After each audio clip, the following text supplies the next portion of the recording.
Esse termo, remédio para emagrecer, é um termo um pouco perigoso de ser usado porque ele é muito carregado de estigma e de preconceito.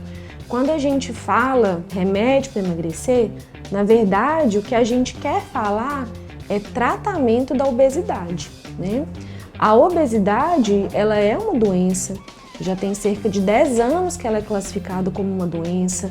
Eu canso de bater nessa tecla que ela é crônica, ou seja, ela não tem cura, apesar de ter tratamento, mas é uma doença progressiva, recorrente e que ela precisa ser tratada, né? A gente respeita muito outros tipos de doença, como diabetes, pressão alta, e quando a gente vai falar de obesidade, a gente tem uma série de estigmas e mitos sobre o tratamento. Quando a gente fala de reganho de peso após parar de tomar medicação, na verdade isso não é culpa do remédio, não é culpa da medicação.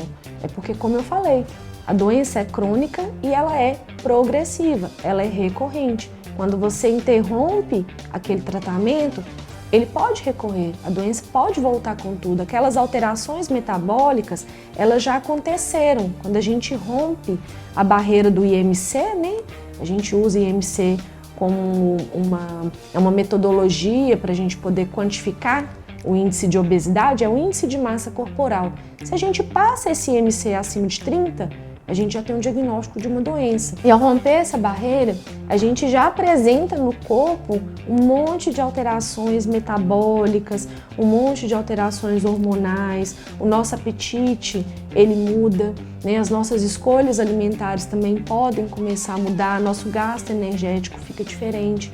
Então, por isso o tratamento é tão complexo. Quando a pessoa inicia um tratamento da obesidade, essa pessoa ela vai passar por algumas fases desse tratamento e a gente chama essas fases, né, de curva de perda de peso. Existe mais ou menos essa curva já esperada de perda de peso. A gente sai dali de onde a gente está, então você está ali com um determinado IMC, um peso, né, um peso X, não está fazendo exercício físico, não está fazendo dieta, e aí você começa a fazer as primeiras intervenções, sejam elas medicamentosas ou não, né? Começa a fazer exercício físico, começa a fazer uma dieta, começa a acompanhar com um profissional, né? Algumas vezes começa a medicação, e aí você tem uma fase de choque. Essa fase de choque é uma fase que naquele intervalo de tempo você vai ter uma perda de peso até assim mais rápida quando ela é comparada às outras fases. Então, geralmente, a gente sai ali da inércia e tem a fase de choque. Com o tempo, o nosso corpo ele começa a entender que aconteceram algumas alterações ali.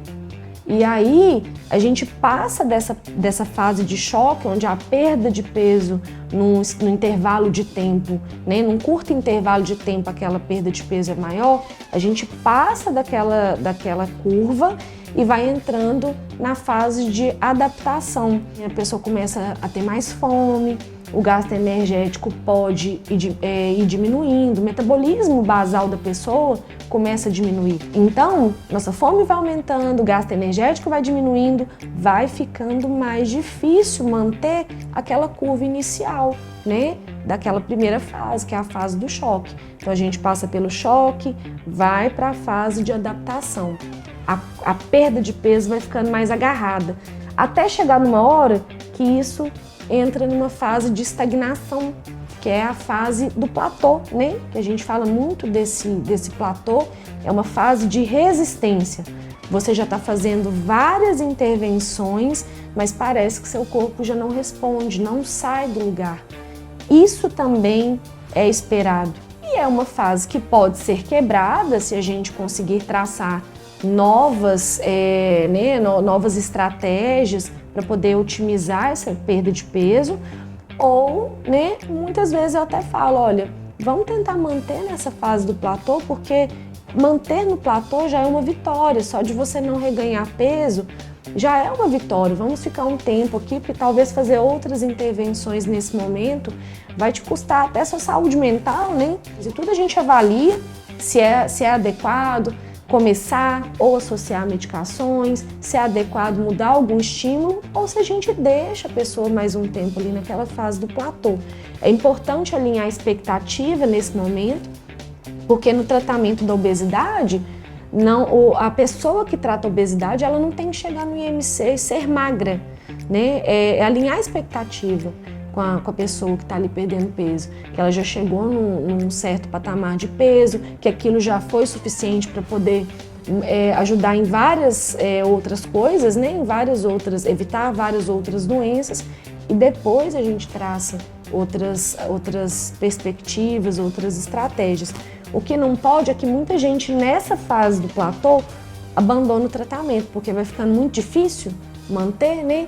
A pessoa vai desanimando, não quer mais continuar com aquelas estratégias anteriores, abandona tudo e aí reganha peso, né? É a fase que mais acontece o reganho de peso. Então, por isso, tem que acompanhar. Tratamento da obesidade não é um tratamento feito em uma consulta, é um tratamento crônico. Então, assim, é todo um planejamento, né, de mudança de estilo de vida, de medicações, de exercício físico, de qualidade do sono. Não é algo feito assim em uma consulta, 1 ou 2 encontros, né? A gente não trata a obesidade dessa maneira.